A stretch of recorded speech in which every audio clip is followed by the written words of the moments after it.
સવારે ઉઠીને ગરમ પાણી પીવો છો, વજન ઓછું નથી થતું? નહીં થાય. કબજિયાત ઓછી નથી થતી? નહીં થાય. કારણ કે તમને કેવું પાણી પીવું અને કેટલું પાણી પીવું અને શા માટે પાણી પીવું અને કેવી રીતના પાણી પીવું તમને ખબર જ નથી. તમને કઈ રીતના ફાયદા મળે?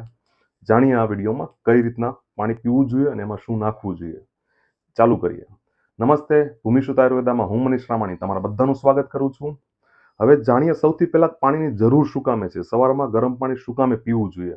એનું એક મુખ્ય કારણ છે કે સવારમાં જ્યારે તમે ઉઠો છો ત્યારે તમે 200 થી 300 ml પાણી બંધ કરી નાખ્યું હોય છે. શ્વસન ક્રિયામાં બાષ્પીભવન થઈ ગયું હોય છે પાણી, એટલે 200 થી 300 ml પાણી તમારા શરીરમાં ઓછું થઈ ગયું હોય છે. તો એ પાણીની એ જરૂરિયાતને ફિલઅપ કરવા માટે તમારે પાણી પીવું જરૂરી છે. હવે કેવું પાણી પીવું? તો સૌથી પહેલો પ્રશ્ન બધાને હોય કે ગરમ પાણી તો અમે પીએ જ છીએ પણ ફાયદો તો થતો નથી. પણ ગરમ પાણી ખાલી પીશો તો કાંઈ ફાયદો થશે નહીં. તમારે ગરમ પાણી પીવું છે તો એની અંદર લીંબુનું ફાડું, એનું અડધું ફાડું, લીંબુનો ચોથો ભાગ એ નિસોવાનું છે ગરમ પાણીની અંદર અને એ પીવાનું છે. એ કઈ રીતના પીવાનું છે? જમીન ઉપર બેસવાનું છે, લાંબા પગ કરવાના છે, પછી ઘૂંટડે ઘૂંટડે 3 થી 4 મિનિટમાં એ પાણીને પતાવવાનું છે. એ 200 ml પાણીને 3 થી 4 મિનિટમાં પતાવવાનું છે. તો ફાયદો થશે. જમીન ઉપર નથી બેસી શકતા, સોફે બેસો, બેડ ઉપર બેસો, પણ લાંબા પગ કરીને બેસો, એલ શેપમાં બેસવાનું છે.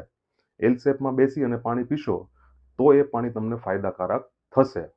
જો તમને કબજિયાત છે તો મીઠું પણ ઉમેરો સાથે. લીંબુ તો ઉમેરો જ છો પણ મીઠું પણ ઉમેરો સાથે ઉમેરો તો ફાયદો થશે, નગર ફાયદો થશે નહીં. ખાલી ગરમ પાણી પીવાથી શરીરમાં કોઈ ફરક નથી પડતો, ખાલી પાણીની જરૂરિયાત પૂરી થાય છે. પણ જો તમારે ફાયદો લેવો હોય તો મેં તમને કીધું એ પ્રમાણે લીંબુ ફરજિયાત ઉમેરવાનું ચાલુ કરો. હા, અઠવાડિયામાં એકાદી વખત લીંબુવાળું પાણી ના પીવો તો ચાલે, ફક્ત ગરમ પાણી પી લો તો ચાલે, પણ લીંબુ ઉમેરવાનું ચાલુ કરો તો તમને ફાયદો થશે. જો આ માહિતી યોગ્ય લાગી હોય તો વિડીયોને લાઈક કરતા જજો. પ્લસ જે લોકો ગરમ પાણી પીવે છે પણ ખોટી ટેકનિકથી પીવે છે, આ વિડીયો એમને શેર કરી દેજો.